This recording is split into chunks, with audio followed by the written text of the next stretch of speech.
மதுரை மாவட்டம் முசிலம்பட்டி அருகே சங்கப்பட்டியில் சிறுவன் தீண்டாமைக்கு உள்ளாக்கப்பட்ட வழக்கில் 2 சிறுவர்கள் கைது செய்யப்பட்டுள்ளனர். அதனை அண்மை செய்தியாக பார்த்துக் கொண்டு வருகிறோம்.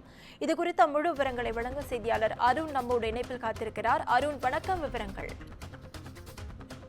நவீனா, மதுரை மாவட்டம் முசிலம்பட்டியை அடுத்திருக்கக்கூடிய சங்கம்பட்டி கிராமத்தில் 17 வயது சிறுவர் தலித் சிறுவனை மாற்று சமூகத்தைச் சேர்ந்த 6 நபர்கள் கடத்தி சென்று ஊர்கண்மாய் அருகே வைத்து செல்போனை பிடுங்கி அவரை அடித்து சித்திரவதை செய்ததுடன் அவரை அனைவரது காலிலும் விழ வைத்து கொடுமைப்படுத்தி இருக்கிறார்கள். மேலும் 17 வயது சிறுவன் என்றும் பாராமல் 6 வயது சிறுவனை அழைத்து வந்து அச்சிறுவனின் காலில் விழ வைத்ததுடன் சிறுநீர் கழித்ததாகவும் இந்த சம்பவத்தினுடைய பாதிக்கப்பட்ட சிறுவன் தொடுத்த புகாரின் பேரில் தற்போது வழக்கானது பதிவு செய்யப்பட்டு விசாரணை நடைபெற்று வருகிறது. இந்த நிலையில் இந்த சம்பவத்தை தொடர்ந்து அச்சிறுவனின் தந்தை அளித்த புகாரின் அடிப்படையில் அதே கிராமத்தைச் சேர்ந்த கிஷோர், உக்ரபாண்டி, மணிமுத்து, பிரம்மா, சந்தோஷ், நிதிஷ் ஆகியோர் மீது 4 பிரிவின் கீழ் வன்கொடுமை தடுப்பு சட்டத்தின் கீழ் வழக்கு பதிவு செய்து குற்றவாளிகளை உசிலம்பட்டி நகர் காவல் நிலைய போலீசார் தேடி வந்துள்ளனர்.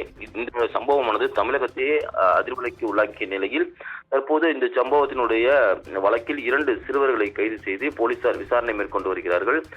தீண்டாமைக்கு உட்படுத்தப்பட்ட அந்த சிறுவன் சம்பவத்தின் எதிரொலியாக 2 பேரிடம் தற்போது போலீசார் தீவிர விசாரணை மேற்கொண்டு வருகின்றனர்.